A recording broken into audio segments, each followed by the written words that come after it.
Roberto estava parado no corredor com o celular tremendo na mão quando o filho pegou o aparelho e jogou contra a parede. Bateu a porta, sumiu, convicto de que não havia mais nada a dizer. O velho não gritou, não correu. Foi até o quarto em silêncio. Abaixou devagar, juntou os cacos do chão com as mãos de professor que já corrigiram 1000 provas e fechou a gaveta que nunca tinha aberto para ninguém. O que estava guardado ali foi exatamente o que fez o filho desabar anos depois, quando não havia mais como pedir de volta o tempo que tinha jogado fora. Roberto Alves Souza tinha 63 anos e o tipo de rosto que guarda mais do que conta. Professor aposentado de Anápolis, carregava no bolso direito uma pequena chave de latão, hábito que a esposa falecida sempre achava engraçado e que ele nunca conseguiu largar. Naquela noite de outubro, estava no corredor da casa do filho, tentando explicar algo que as palavras não alcançavam. Felipe, 31 anos, médico recém-formado e convicto de suas próprias razões, não deixou o pai terminar. "Chega", disse ele, a voz dura como parede. "Eu não quero mais receber uma ligação desse número. Nunca mais."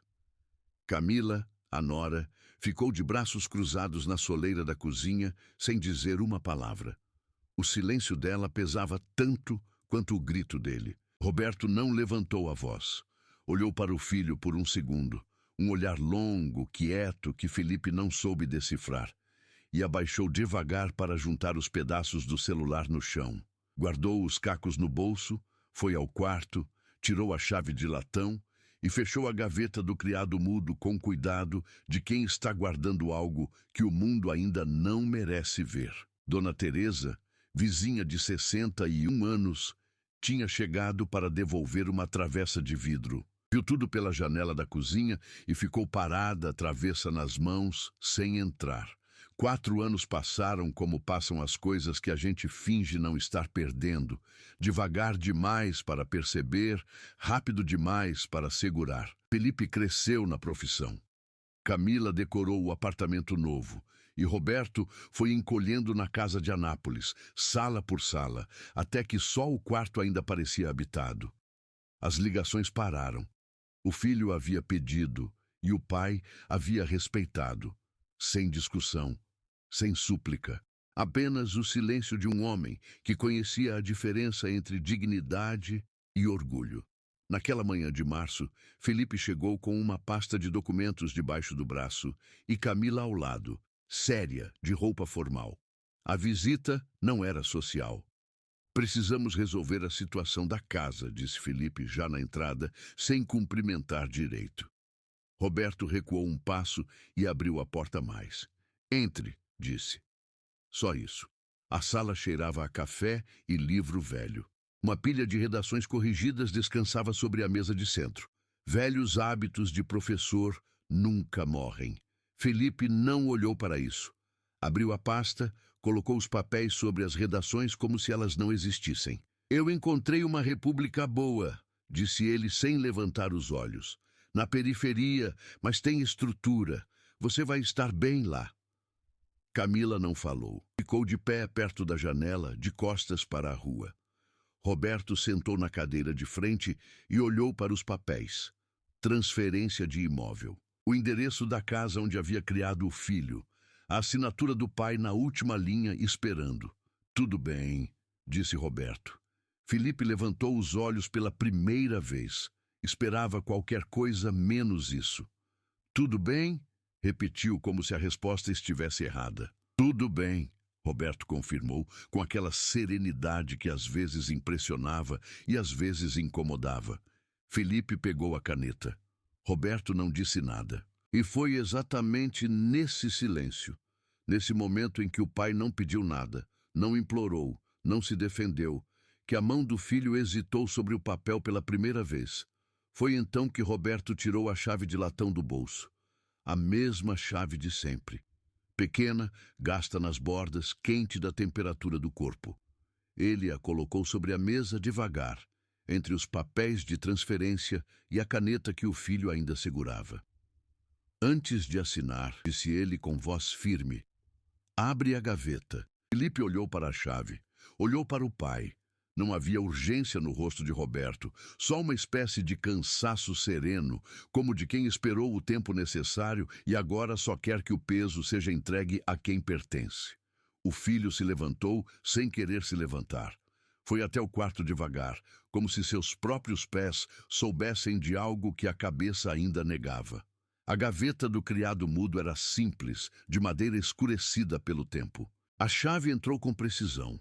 O tipo de precisão que vem de anos de uso cuidadoso. Dentro, uma pilha de papéis dobrados com capricho. Felipe tirou o primeiro envelope. Recibo de venda. Um lote em Nerópolis, assinado por Roberto Alves Souza. Data de julho de 15 anos atrás. O valor era exato. O destino descrito à mão no verso, Faculdade de Medicina. Primeiro semestre. O segundo. Terceiro. Quarto, extrato bancário, transferência, recibo, transferência, 1 por ano, durante 6 anos. Sempre na mesma semana anterior ao início de cada semestre. Sempre o mesmo destinatário, Felipe R. Souza, matrícula ativa. O sangue gelou nas veias de Felipe. Ele ficou de pé no quarto escuro do pai, com os papéis na mão e o mundo sumindo embaixo dos pés. Voltou para a sala com os documentos. Camila se virou quando ouviu os passos. Viu a expressão do marido e ficou sem palavras.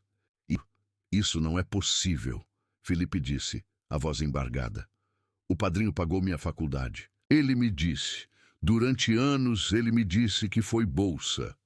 Roberto não respondeu. Foi você? Felipe perguntou. E a pergunta saiu partida no meio, como se a garganta recusasse deixá-la passar inteira. Dona Teresa entrou pela porta da sala naquele momento. Ela havia chegado minutos antes, chamada para servir de testemunha na assinatura, como Roberto havia pedido dias atrás por bilhete. Ela segurava uma bolsa de couro marrom contra o peito. "Meu pai me pediu para guardar isso", ela disse, com a voz firme de quem ensaiou não chorar. "No dia em que você jogou o celular na parede." Ela tirou um envelope do interior da bolsa, amarelado nas bordas, fechado, com o nome Felipe escrito à mão na frente. A mesma letra inclinada das redações sobre a mesa de centro. Camila recuou um passo sem perceber. Felipe olhou para o envelope, para o pai, para o próprio nome escrito naquela letra que ele conhecia desde criança, a letra que havia corrigido seus deveres, assinado seus boletins, escrito cartões de aniversário que ele parou de guardar em algum momento que não conseguia mais localizar. Abriu o envelope. "Felipe, se você está lendo isso, foi porque chegou a hora certa. Não te escrevo com mágoa. Te escrevo porque algumas coisas precisam ser ditas, mesmo que a gente nunca as diga em voz alta. Vendi o lote da Nerópolis para pagar seu primeiro semestre. Depois fui vendendo o que tinha, quando tinha. Pedi ao seu padrinho que dissesse que era bolsa. Você tinha orgulho demais para aceitar do pai, e eu sabia disso. Não era fraqueza sua natureza, e eu sempre te admirei por isso. Não escrevo isso para que você me deva nada. Escrevo porque quero que você saiba que cada centavo foi dado com alegria. Ver você de jaleco foi a coisa mais bonita que já vi na minha vida. Não precisa ligar, não precisa voltar, mas se um dia quiser, estarei aqui, seu pai." Felipe tentou ler o próprio nome na primeira linha e não conseguiu passar dela. As lágrimas começaram a escorrer antes que ele percebesse. Tentou engolir, fechou os olhos, maxilar travado, mas o choro veio de um lugar mais fundo que o orgulho conseguia alcançar. Camila colocou a mão na boca. Os olhos dela marejaram sem pedir licença. O salão inteiro parou. "Eu não sabia", Felipe disse, e a voz saiu partida, pequena e irreconhecível para ele mesmo. "Eu juro que não sabia." Roberto ficou sentado. Não se levantou para abraçar, não estendeu a mão. Só olhou para o filho com aquele olhar quieto e disse, com uma calma que cortou mais do que qualquer grito: "Eu sei." A transferência não foi assinada naquela tarde. Camila ficou em silêncio durante o caminho de volta para casa. Não o silêncio de antes, de braços cruzados na soleira, mas o silêncio de quem está reorganizando algo por dentro. Nos dias seguintes, Ela foi a primeira a ligar para Roberto. Uma ligação curta, cerimônia, só para dizer que havia espaço no apartamento se ele quisesse passar o fim de semana. Roberto agradeceu com a mesma serenidade de sempre. Dona Teresa ficou como testemunha de que os papéis de transferência foram destruídos. Ela própria os viu rasgados na mesa da sala, em pedaços pequenos, pelo filho do homem que por 4 anos ela havia guardado um segredo sem nunca perguntar por quê. Semanas depois, Felipe foi à República onde o pai ainda estava hospedado. Roberto havia recusado se mudar de volta enquanto as coisas não estivessem certas por dentro, como disse, sem explicar mais. Era fim de tarde. O sol batia de lado na varanda pequena e o pai estava na cadeira de palha com um livro no colo, os óculos descendo no nariz, do jeito que sempre ficavam. Felipe entrou sem fazer barulho. Roberto não se levantou. O filho cruzou a varanda devagar, ajoelhou na frente da cadeira do pai e ficou em silêncio.